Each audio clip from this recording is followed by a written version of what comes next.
Hello बच्चों, good morning. हमने पहले पढ़ा था व्याकरण। व्याकरण का कुछ भाग हम पढ़ चुके हैं। तो व्याकरण में हमने पढ़ा था कि व्याकरण किसे कहते हैं। तो ये पढ़ा था हमने, व्याकरण उन नियमों का समूह है जिसके द्वारा हम किसी भाषा को शुद्ध बोलना, पढ़ना व लिखना सीखते हैं। कि व्याकरण के बाद आता किसी भाषा को शुद्ध पढ़ना। भाषा क्या थी ये भी हमने पढ़ा था। भाषा किसे कहते हैं? अपने मन के विचारों और भावों को दूसरों को समझते हैं और अपने समझाते हैं, यानी विचारों के आदान प्रदान को भाषा कहते हैं। और हमने भी पढ़ा था लिपि, यानी जो मुख से निकली ध्वनियों से निकलने के ढंग को लिपि कहते हैं। यानी जो भी भाषा हमारे मुंह से निकल रही है उसकी जो लिखने का ढंग होता है उसे लिपि कहते हैं। फिर व्याकरण पे फिर आगे आते हैं व्याकरण के भाग।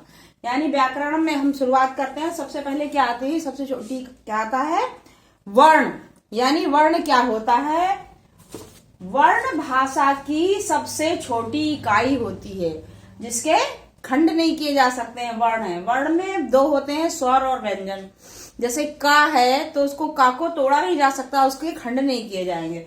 तो क्या हुआ? भाषा की सबसे छोटी इकाई होती है वो वर्ण या अक्षर कहते हैं उसे। फिर उसके बाद आता है शब्द। एक या एक से अधिक वर्णों के सार्थक योग से शब्द बनता है, उसे क्या कहते हैं? वर्ण।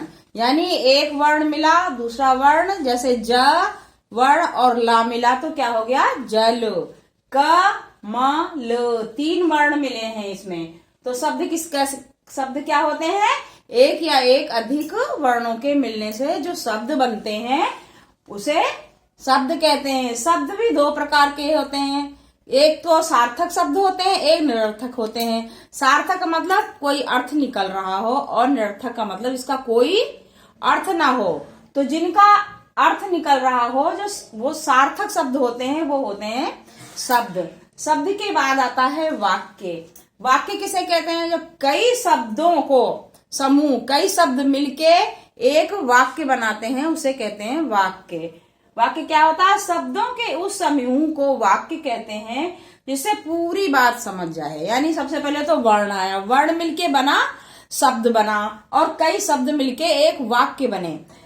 तो एक वाक्य पूरा बने और उसका अर्थ हमें समझ में आए कि ये क्या कह रहा है। जैसे कई शब्द मिलके एक वाक्य बना, सीता किताब पढ़ रही है, तो हमें समझ में आ रहा है ना कि पूरा वाक्य समझ में आ रहा, भाई सीता किताब पढ़ रही, तो एक वाक्य बना।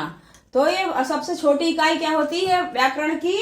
वर्ण। फिर उसके बाद आता है शब्द, फिर उसके बाद आता है वाक्य। आया समझ में? व्याकरण की शुरुआत होती है। व्याकरण किसे कहते हैं? व्याकरण उन नियमों का समूह है जो भाषा को शुद्ध लिखना, पढ़ना, बोलना सिखाता है। फिर आया ना उन नियम किसी भाषा को। तो फिर भाषा क्या है? भाषा अपने मन के विचारों को प्रकट करते हैं और दूसरे के विचारों को हम समझते हैं, उसे भाषा कहते हैं। फिर भाषा लिपि क्या होती? यानी मुंह से निकली हुई जो भाषा है उसको जिन चिन्हों के द्वारा हम लिखते हैं वह उसकी लिपि होती है। ठीक है, व्याकरण में हम ये पढ़ेंगे और आगे फिर पढ़ेंगे। ओके।